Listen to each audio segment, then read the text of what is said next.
VSiN, the sports betting network. Follow the money. That's what I always say. You always follow the money. Yeah. This is Follow the Money with Mitch Moss and Paulie Howard on VSiN. Here we go. Welcome in. It is Follow the Money on VSiN, the sports betting network. Mitch Moss, Paulie Howard. We are live in downtown Las Vegas from the Circa Resort and Casino for the next 4 hours, leading you right into the Thursday night game. And on the program today, we have Paul Charchian in 30 minutes. He'll go over some fantasy and best bets in terms of player props for tonight and this weekend. Steve Wiss with soccer. Pro bettor Paul Bovey on the show today. Here I go. Not one, but two entries still alive in Circus Survivor. Yeah. Utah, give me two. Okay, here I go, as you said. Yep. Brad Powers on the show, too. Yeah, it's good. Looking forward to it. All right, so evidently it's going to be a little sloppy tonight, as I think we kind of all expected. We just don't know yet how sloppy. Poppy, is he going to get a little sloppy tonight? With this Browns and Steelers Thursday night tilt, here's what Kevin Roth, his last tweet, said, who is like the leading guy when it comes to fantasy and betting and tracking all this stuff. He said this earlier today. It is going to be a mess. He expects a steady mix of rain and snow that could last the entire game. However, your big boy is the wind, and he does not expect substantial winds tonight, maybe consistently around 10 miles an hour, and some gusts around 20. So that means, to me anyway, the passing game or games could still be effective. And I'm looking at the updated forecast right now. It appears as if snow is going to be starting in the Cleveland area. Right now, it's like 95%. But you know how this goes, Paulie, in that area, right? On the lake. It can change every 10 minutes. That's the big boy. So if you look at the next hour after that, it goes down to like 50% of snow. Then the weather's going to be warmer than people thought. It's still going to be like around mid to high 30s. So then if it's going to be precipitation, that means it's going to be rain, but it's down to like 30% at that time. Yeah. To me, it's all about the wind. If the wind stays at 10 miles an hour, we're going to be okay. But the thing here is you're talking about rain or snow, and it's YOLO Winston against a team that has the second most takeaways in the league. So that's not good. And this is a situation where if Pittsburgh better get this one. So they've won 5 in a row. They're 8-2. But since we talked about, since the day the schedule came out, after this, then it gets nuts. You're at Cincinnati. You're at Philly. You're at Baltimore. You play the Chiefs on Christmas, and then you close with the Bengals. So, and then you have this game, and obviously you have Cleveland at home too. So you don't want to lose this one because of what's coming up. Now, maybe they take care of Kansas City. They split at Philly, at Baltimore, and they can end the Bengals season. But don't screw around and don't play games. Because with a quarterback who Winston is minus 220 to throw a pick tonight. That goes back to the Tampa days when he threw 30 in a season. They should make it 1.5, actually. You can probably find alternate interceptions or whatever. So I expect them to take it away, and then they got to cash in. So there's still things they need to improve on. They're 30th in the red zone.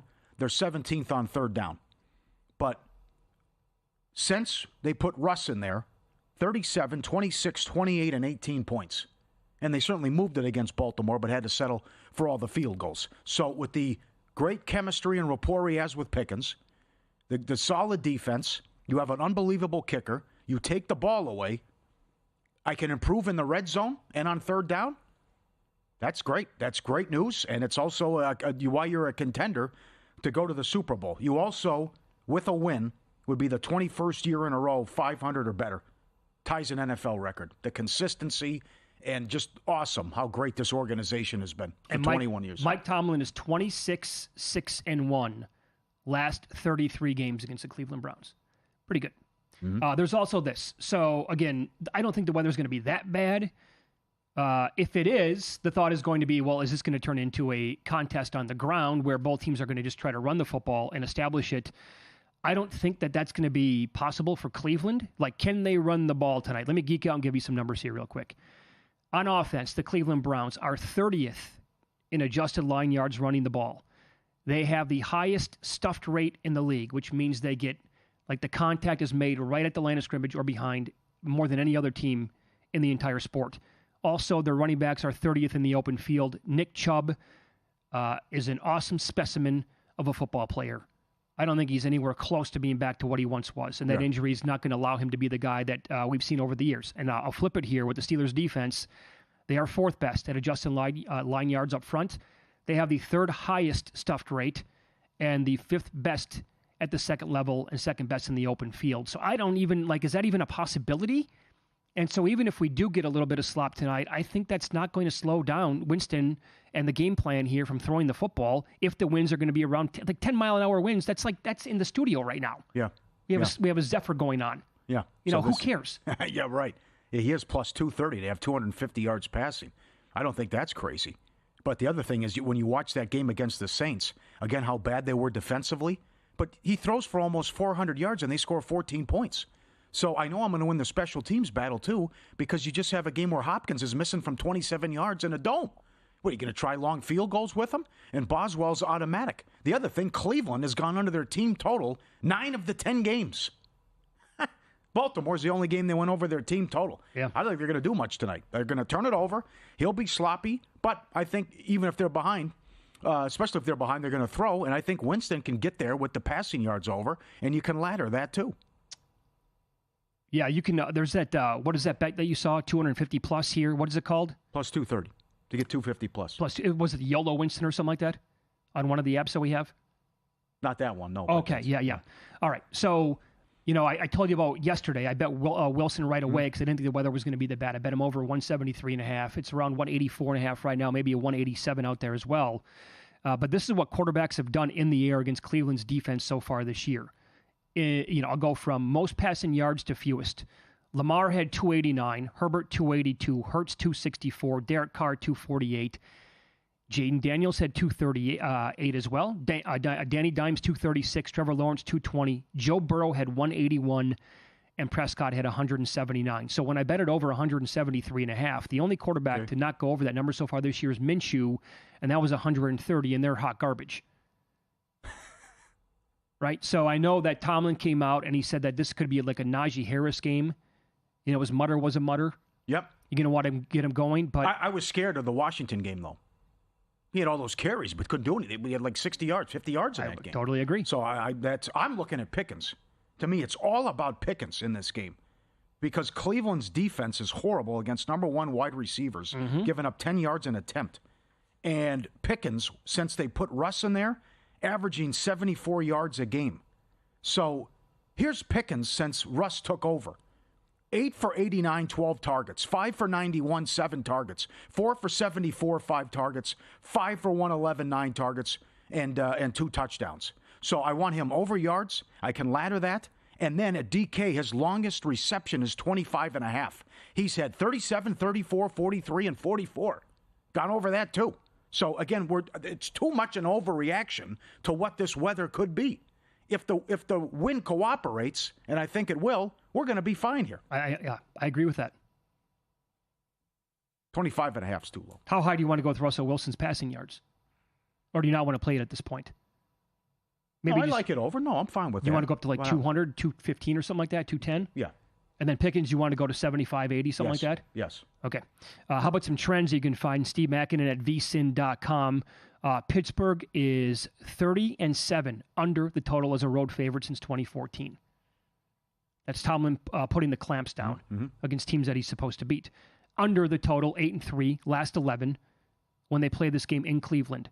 Mike Tomlin is 30-16 straight up. However, only 13-31 ATS against bad offensive teams. Now, isn't that a weird one? Since 2011, when the team is averaging below 19 points per game, they can't cover a game. That goes back to your point, though, is that the games that he has lost over time against teams that they're way better than, it's baffling. Yeah, tell me about it. I had him in Survivor last year. Lost at home to Arizona. No, that's right. And then the Patriot game, too. We're well aware. But the success against Cleveland here, I think, trumps that. And since 2016, Thursday Night Football home teams in weeks 9 and later are 40-25 straight up, 38-25-2 ATS. So there is a big time difference between weeks like 1 through 8 with home teams compared to week 9 and later in the NFL. They're not nearly as good as they are in the first half of the season. The theory here, I guess, would be just the wear and tear of the travel. Although Pittsburgh to Cleveland is That's a puddle jumper, It's not. basically. Yeah, you're right. Yeah, good line. I'm seeing 230 now, Winston to throw a pick at Caesars. Oh, Mom. How high will that number go? Yep. Okay, I'll do this. I'll do Wilson, 225 or more, 3-1. Okay, there you go. That's what I'll do. Yeah. And that's here at Circa. That's better than Caesars and Will Hill. Our best special ever. In 7 years doing this, the Black Friday special. Sign up. Everything we do through May 1st, $60.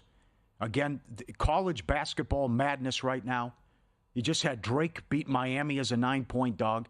All these holiday tournaments, Maui Invitational, what's going on out here next week, it's madness. So with all that, football, soccer, everything we do up there, join the team. Premium analysis, 24/7 video, VSiN.com/subscribe. Black Friday special, best offer of the decade, we'll call it. VSiN.com/subscribe. Do you fight me on this? I don't remember. Next week is the best week of the entire year. Yeah, I'll fight you. Yeah, I'll fight you, but it's pretty good. I mean, we become the basketball mecca. Out here Tuesday, Alabama's playing Houston at the MGM. Down the street at the same time, Kansas is playing Duke at T-Mobile. Now explain that one to me. And I know one's a tournament game, but they couldn't coordinate it, so that's like a doubleheader at the same arena? Yeah, yeah. But we have 5-6 conference championship tournaments here. Oh, it's massive out here, yeah. And all these games beginning at, like out here in the West Coast, games starting like at 8:30 in the morning. Yeah. And you play them all day long. Remember, I missed the Great Alaska Shootout. That was awesome when we were younger. Yep. But now they made up for it with 100 other tournaments, so and some really good games going on starting today. Up next, win some, lose some. Speaking of that sport, the upsets last night in college basketball. My goodness, Paulie with the details coming up on Follow the Money. It's VSiN, the Sports Betting Network.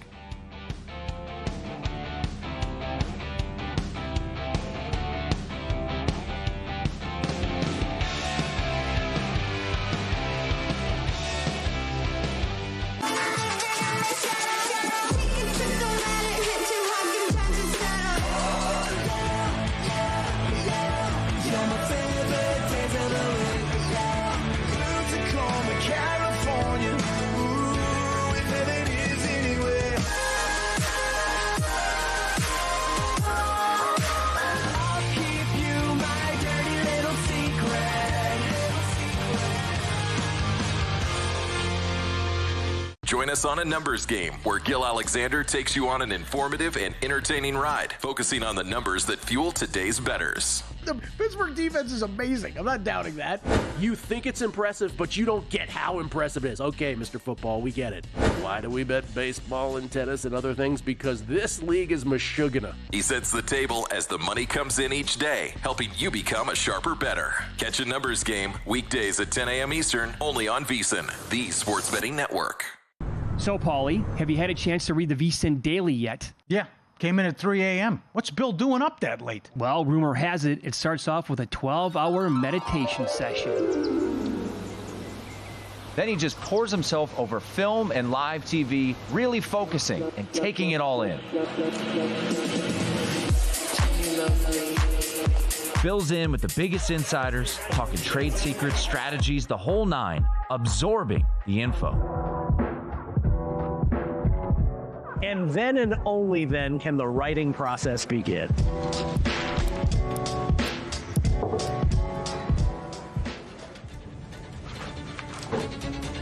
In Las Vegas, Bill's late night becomes your early morning. Wake up to the very latest betting insights in your inbox with the VSiN Daily. Sign up for free at vsin.com/newsletter.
last night? Wow, winning. Or was it a rough one? Well, they can't all be winners, can they? Loser! You're a loser! Paulie Howard recaps the night in sports betting in Win Some, Lose Some.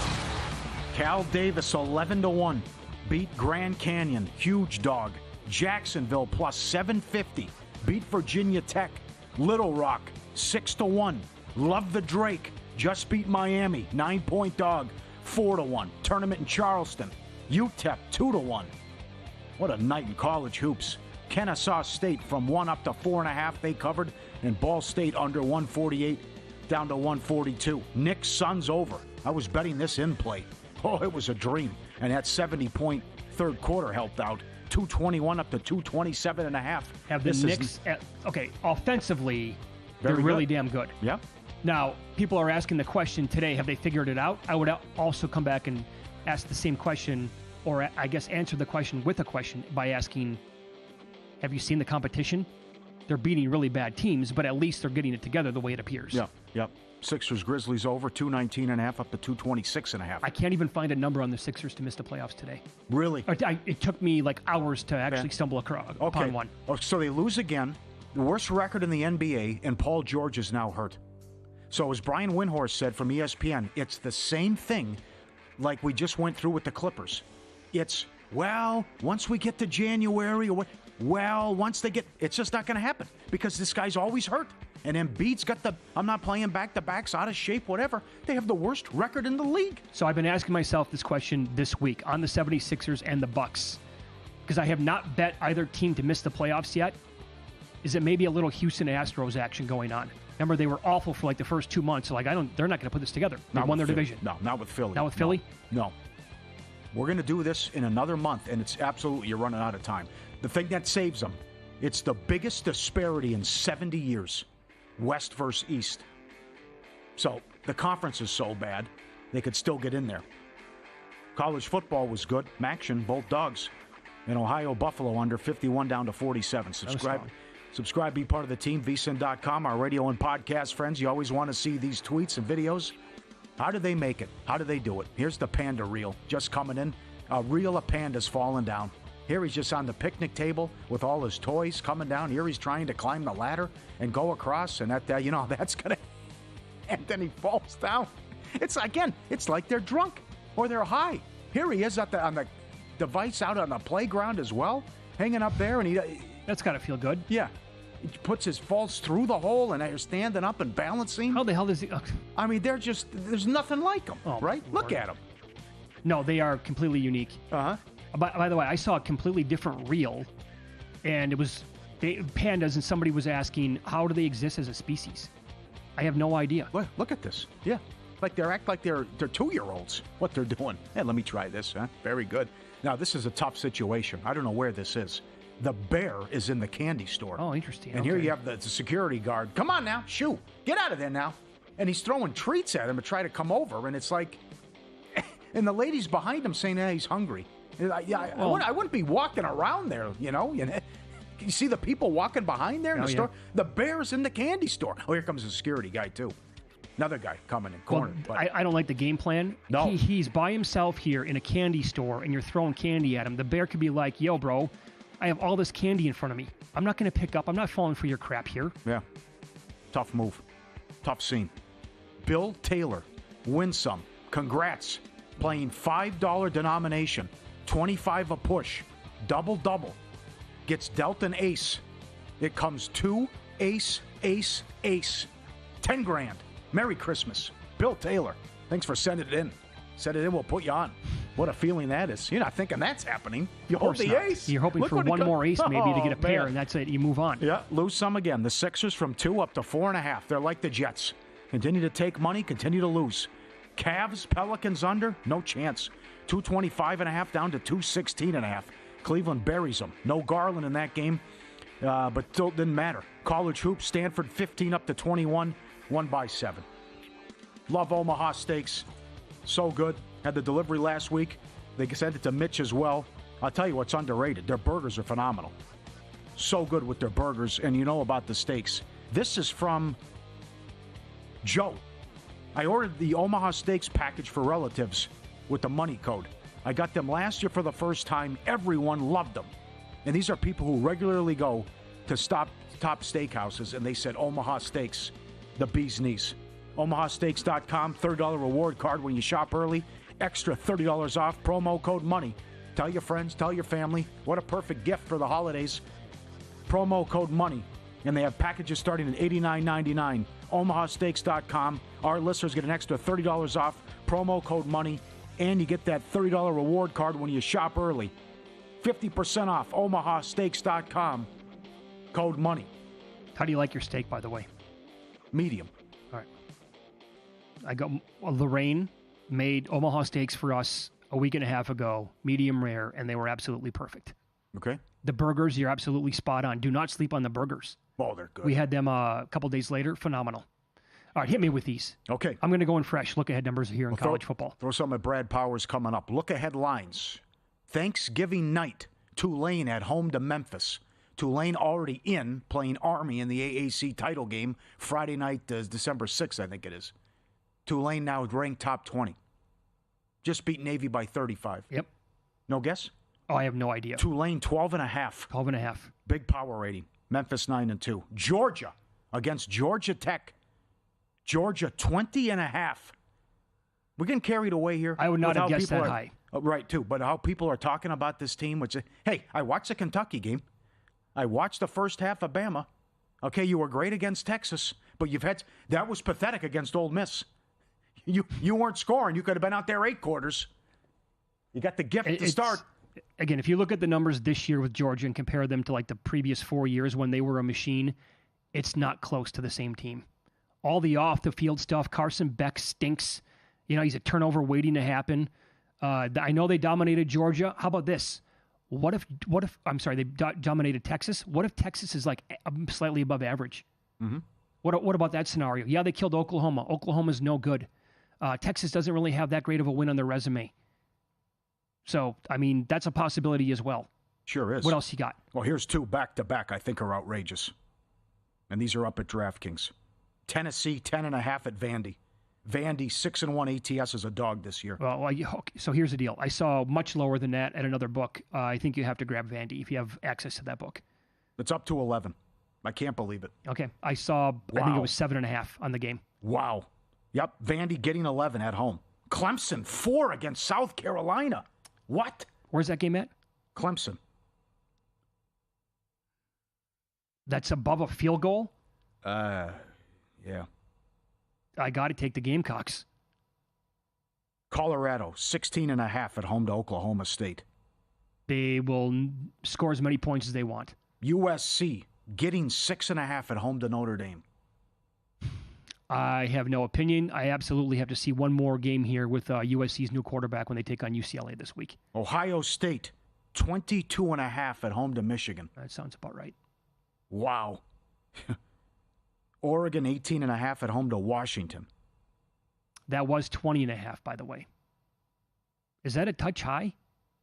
Yeah, it seems like it. It's a huge rivalry spot. Washington's okay. They play a lot of low-scoring games, and if that's going to be, if they can limit, Oregon and keep them below 30 points, Washington can cover that game. Yeah. Especially if it's second half, get out of there, get ready for Ohio State, likely in the Big Ten title but you game. never know how Dan Lanning's going to operate, though. Miami, 10 at Syracuse. No. It's an auto play on Syracuse for me. Yeah? It's partially because I also have Miami nice bet plus 450 to win the ACC, and I can't get there with it. In fact, I hedged against it today here at Circa. I took the no. Bama, 15.5 at home to Auburn. It's always a squirrely game. It is. You're right. And your big boy at night. This could be enormous, especially if A&M beats Auburn Saturday. Texas is 6 at A&M. Texas better not lose this game. I'm going to die on that hill. There's nothing on their... They played one good team, and they got pushed around and beat up. Right. Now, that earlier in the week was Texas 7.5 because somebody sent me a screen grab of it. So clearly people have been... Either that was an adjustment by the book or people actually saw that and said, ooh, boy, that's way too high. Paul Stone earlier this week made it, 4.5 with us? I think that's what he said, yeah. Yeah? That could have been it. Yeah. People may have been listening to that, noticed the number, and said, 7.5, way too high. What's your favorite bet there on the look ahead? Vandy plus 11, Syracuse plus 10. South Carolina. South Carolina, too? Yep. South Carolina can't win that game? Oh, yes. Yeah, I expect them to. Clemson should have lost to Pitt. I have futures on Clemson. They got lucky to win that game. Yes, they did. Very much so. Klubnik had that 50-yarder with, 90 seconds left in the game? How's a home loss to Louisville look? No kidding. Up next, Fantasy Football Hall of Famer Paul Charchian on the program. Jaden Daniels and Bo Nix are the front-runners for Offensive Rookie of the Year. Does he expect big games from both this weekend? We'll ask him coming up on Follow the Money. It's VSiN, the Sports Betting Network.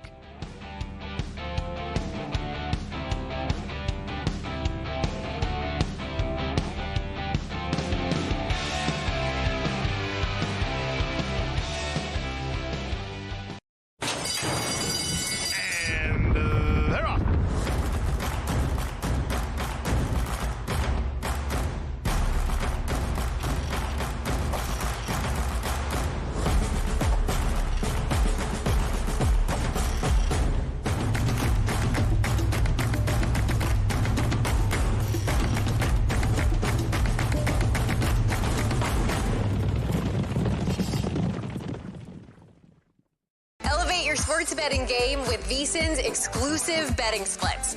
Stay ahead with real-time market trends and track bet percentages on any matchup, then uncover the edge by comparing them to the amount of bets placed to find out where the sharp money is headed. Upgrade to VSiN Pro to access betting splits, live odds, line moves, power ratings, and in-depth game analysis. Go to vsin.com/pro to join VSiN, the Sports Betting Network.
This is VSiN, the Sports Betting Network.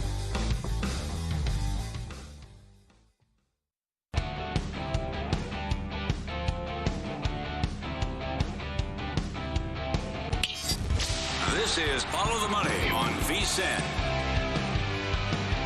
We're coming down to the wire in fantasy football. Can you believe it? And here's Fantasy Football Hall of Famer Paul Charchian now on the program. His site, guillotineleagues.com. Podcast is called Fantasy Football Weekly, and he is on the Progressive guest line. I'm down to 3. I was in 5 guillotine leagues. I'm down to 3. That's good. I got to be honest. I think I'm going to advance in maybe 1 this week. I don't like my chances. I'll give you an example. I think I'm in a pinch. I have to start Tillman tonight in one of them for the Browns. Oh, no. Yeah. I don't like that matchup, and I don't like the weather possibilities. I'm sure you guys have been talking about it. I just pulled up Cleveland Cam a couple minutes ago. The flurries are starting right now. Yep.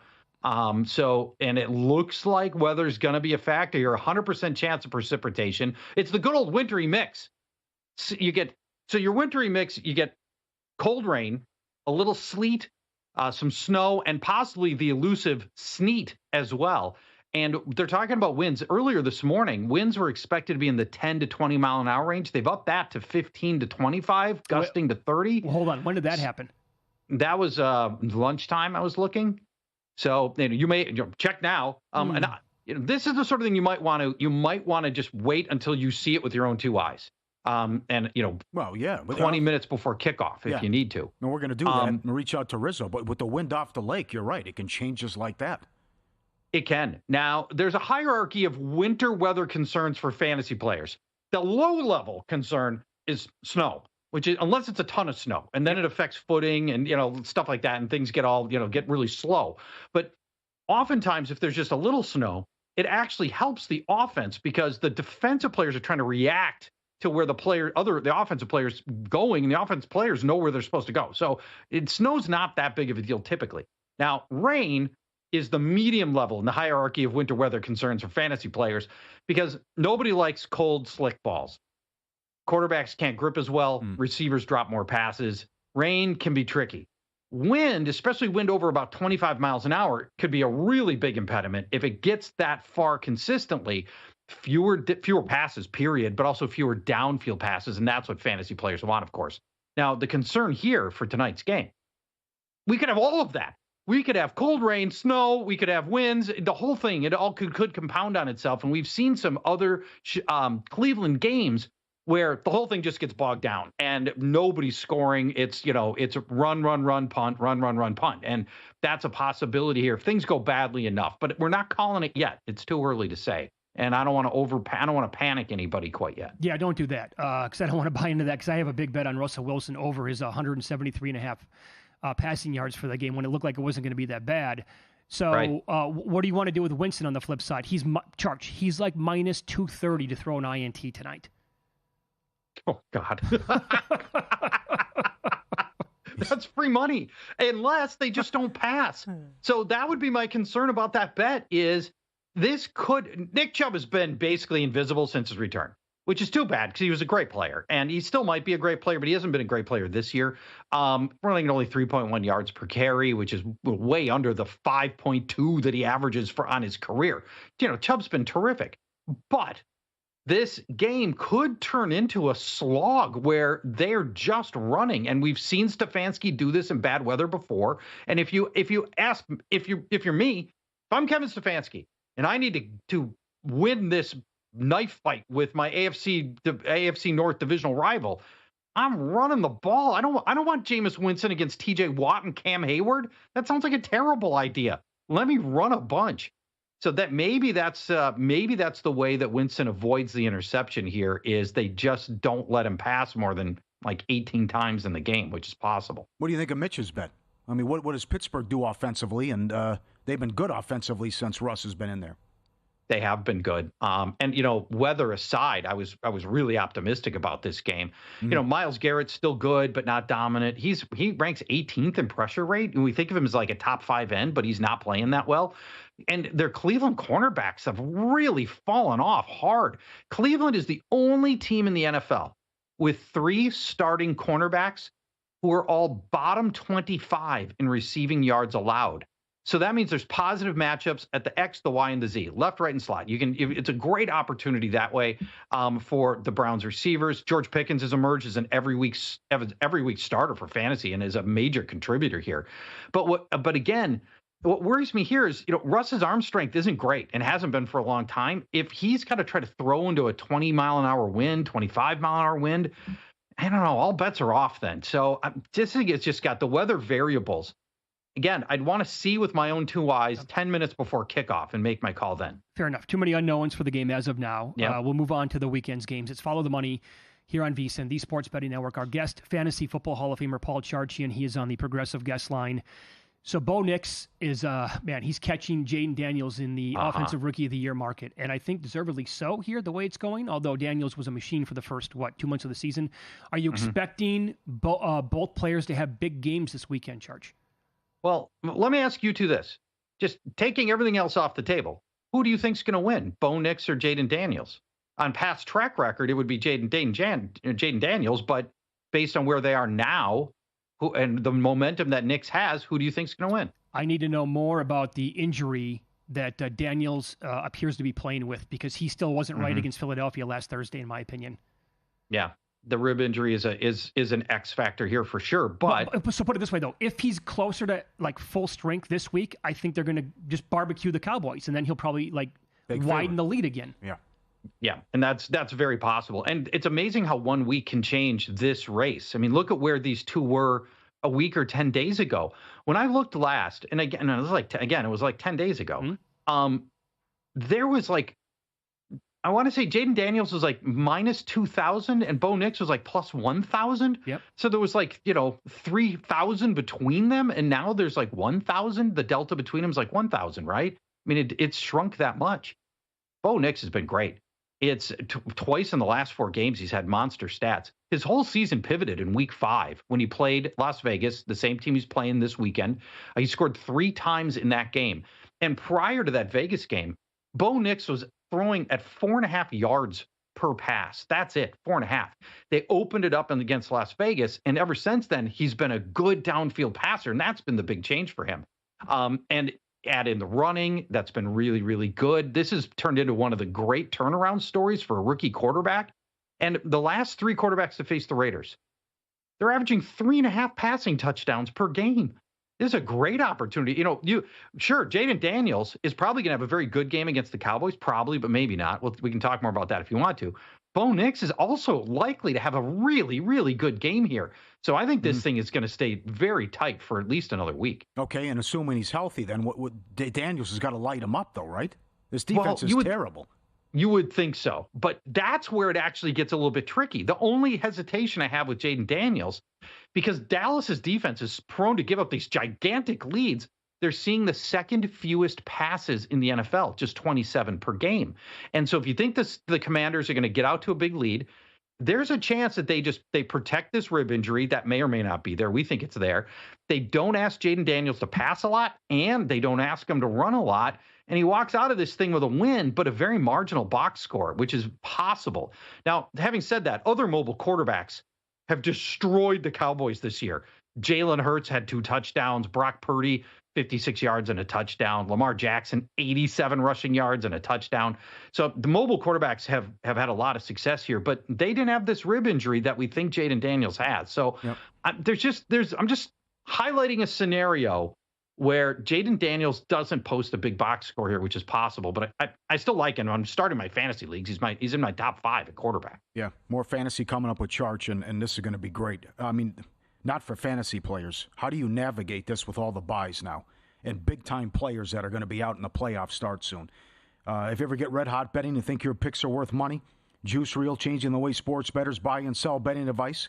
You and everyone else links their accounts into Juice Reel. All your history loads into the free app. Everyone's bets imported straight from the books. You're as good as your betting data says you are. Unlock the picks real talented bettors have their money on and get paid real money when other people unlock your picks.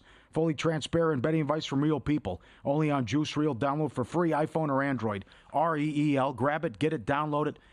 Get the app now. Juice Reel. 6 teams on bye this week. No teams on bye next week because it's Thanksgiving. Very important week for the league. Then week 14, Paulie, Six more teams on bye. And the playoffs start week 15. And then it's Baltimore, Denver, Houston, the Colts, and Washington. Yes. Those are the bye teams. Oh, I got to hear your answer coming up. I mean, what do I do? Oh my God. Okay, so we've been saying this for how long? Just let's go to an 18-game schedule then, embrace that fact, right? And then give every single team in the NFL 2 bye weeks. And then you can play Super Bowl Sunday that on President's Day weekend every single year. And then boom, there's your new schedule, and keep it at that.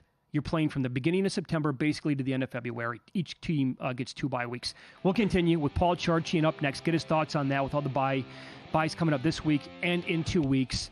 And then his favorite player props for Sunday as well. It's Follow the Money on VSiN, the Sports Betting Network.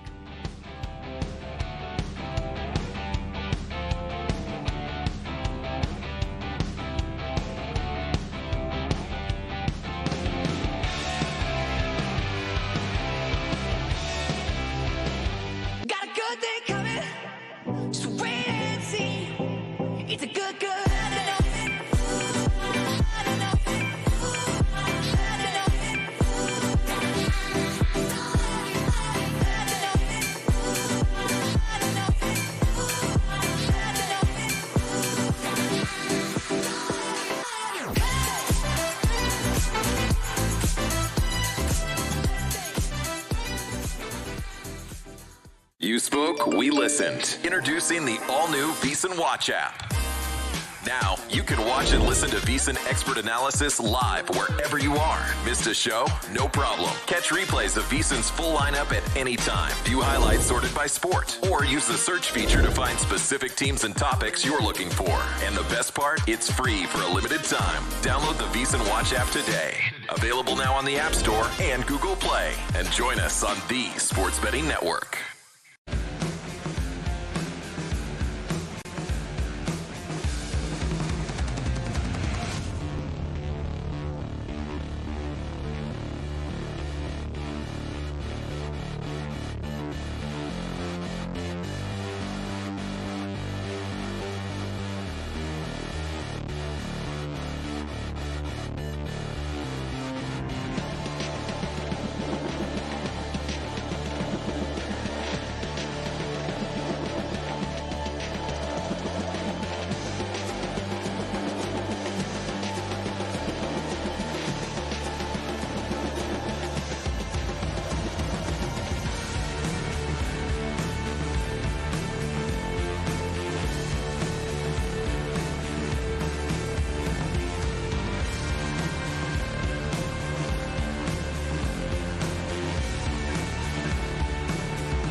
This is Follow the Money on VSiN.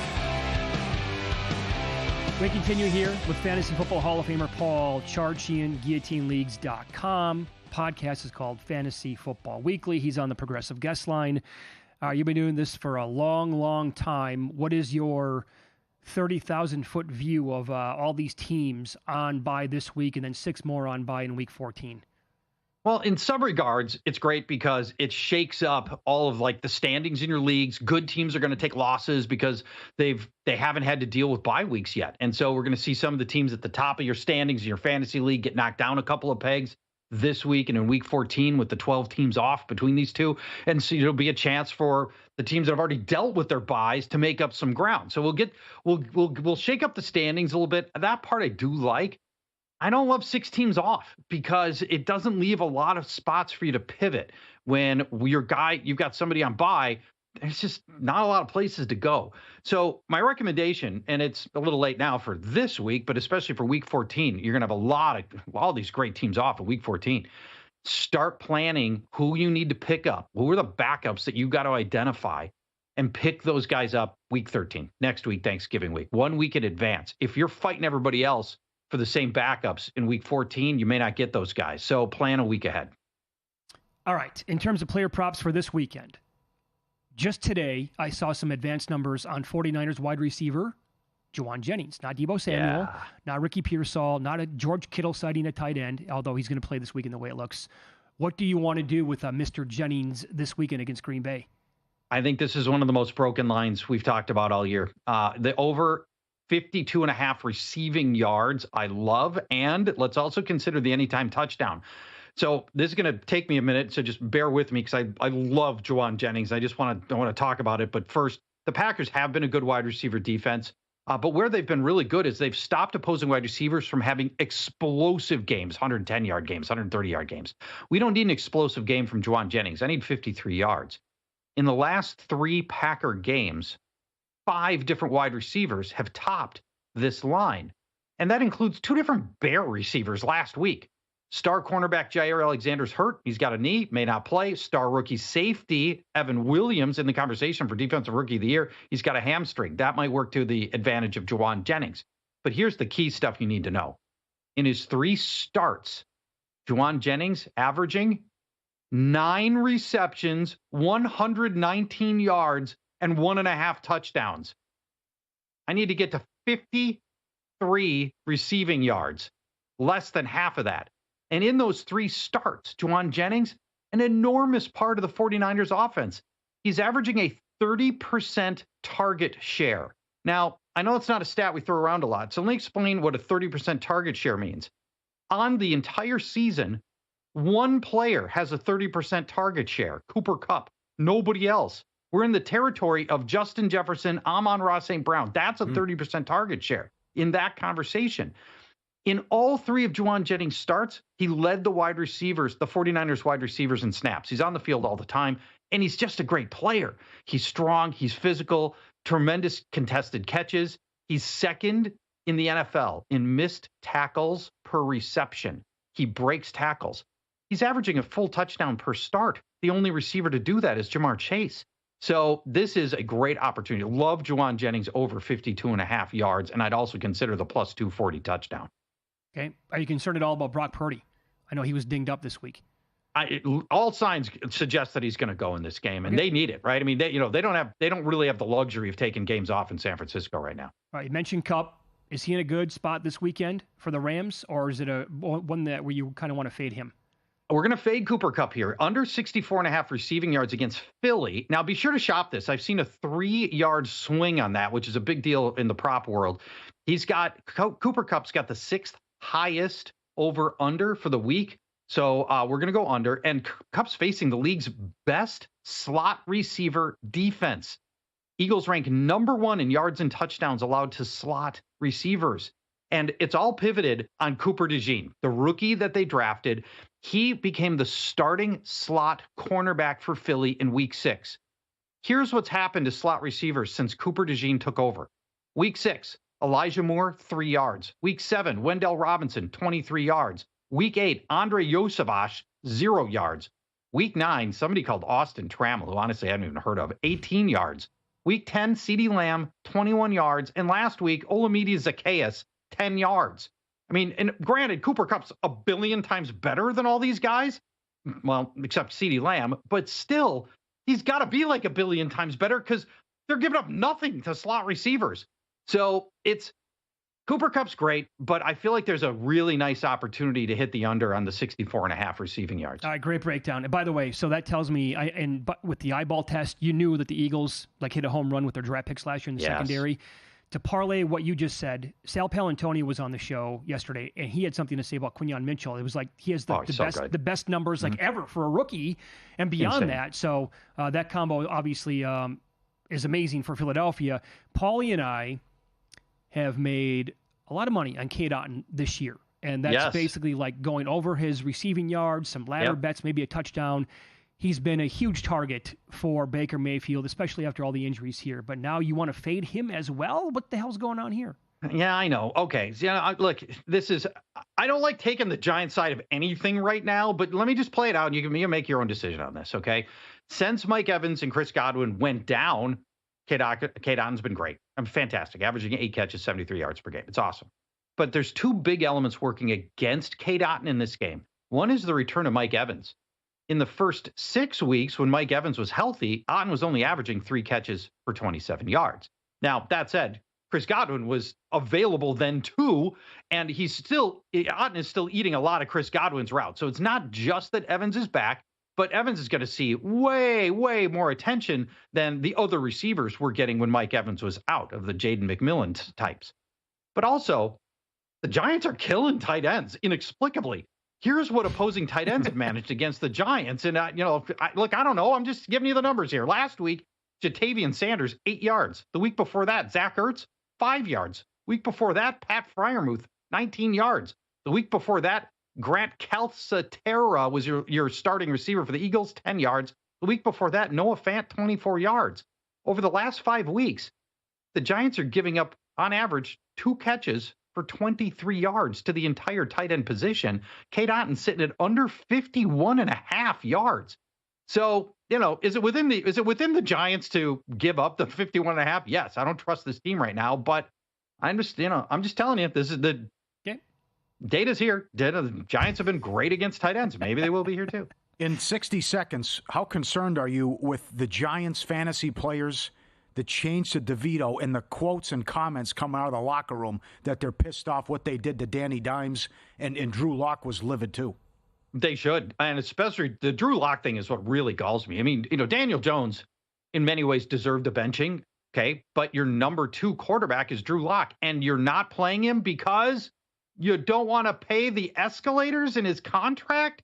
That's why he signed there, in case he could have the opportunity to start and hit his escalators. Mm-hmm. The players know it. They know that Tommy DeVito is not their starter. He's been their 3rd stringer, which means for the entire year in practice, he's been playing the role of opposing quarterback. He hasn't even been practicing with his own team as a starter. It's just, the whole thing is diseased, and I think the players know it, and I have some worry that the Giants are just going to be throwing their hands up.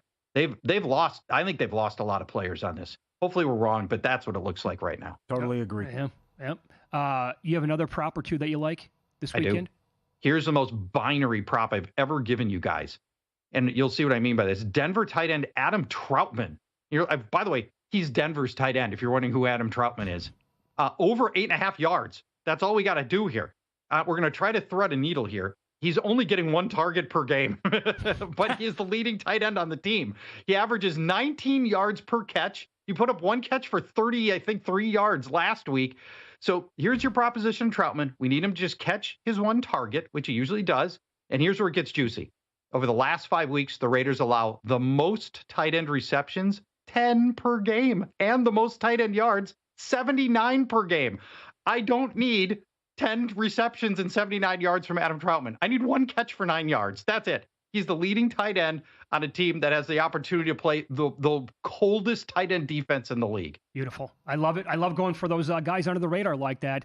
Follow him on X, at Paul Charge. And podcast is called Fantasy Football Weekly, website guillotineleagues.com. You're the man. Thanks, Charge. Thanks, guys. Talk to you next week. Thank you. There you go. Yep. Excellent. Our new VSiN Watch app makes it easy to watch or listen to VSiN anywhere, anytime.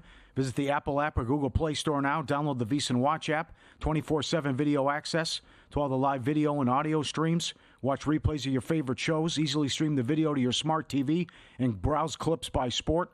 The VSiN Watch app, free to download, Apple and Android. Don't delay. Get it now. Join the team. VSiN Watch app, Apple or Google App Store now. Download it. Get it. The Meat Man, Steve Wiss, on the program coming up next. He has a boatload of best bets in soccer this weekend. Find out who he likes coming up on Follow the Money. It's VSiN, the Sports Betting Network.